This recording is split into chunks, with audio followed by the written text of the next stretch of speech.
Hello everybody, welcome to What Culture. I'm Scott, and literally everyone's done for the week. It turns out 5:30 p.m. UK time is when Deadline decides to breach and tell the whole world that there's going to be a Superman reboot.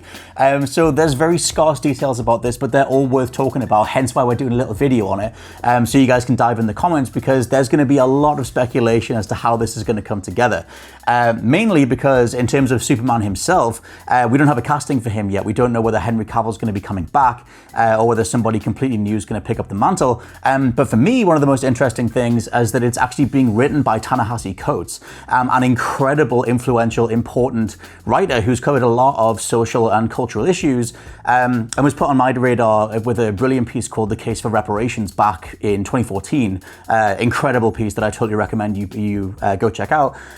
Point being, though, that if we're giving the Superman reboot to someone like Ta-Nehisi, then I imagine that he's going to do something that is a hell of a lot more weighty, a hell of a lot more important, a hell of a lot more culturally resonant. And you would just assume that, you know, with works like Black Panther or even Watchmen, you know, sort of paving the way for that intersection of superhero fiction crossing over with really important topics that we can all take and run with and discuss going forward. I would just hope that, you know, the mantle is being given to him to do something really, truly special with it. Because another thing to talk about is just where DC are at right now. Like, I mean, it's not, you know, we had Wonder Woman 1984, which didn't really go down too well with audiences, even though it was channeling a more sort of old school, more sort of flowery time in superhero films. You know, you think of the old school Superman movies and think of where Wonder Woman tried to take things back. But then that's directly, you know, juxtaposed with the likes of Zack Snyder's Justice League, which is diving right back into Snyder's whole feel and this more overblown, more serious sort of tonality that can totally be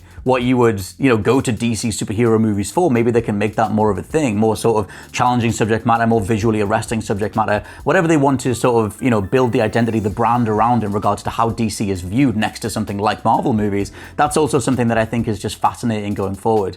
Whether or not you're a massive DC fan, you're a fan of Snyder's stuff or not, you know, they have tried a variety of different projects over the years, across the last few years, in response to Marvel, and, you know, trying to establish themselves and run with different ideas and all that stuff. I'm super curious with what they do. You also have the likes of Joker, just, you know, essentially being a fully formed one-off that, you know, I don't assume Joaquin Phoenix or Todd, whatever he was called, will come back for more. But at the same time, you know, that movie was allowed to exist. We got that movie. It's a hell of a lot more serious. It's a way more serious take on that character. And I'm just super curious what we do with giving, you know, time-tested, established characters like Superman, like these DC characters, and give them to incredible minds like Ta-Nehisi Coates to see what they want to do with them going forward. And that's about it. So it's kind of over to you down in the comments. Who do you want to play Superman? How do you see this version of Superman coming together?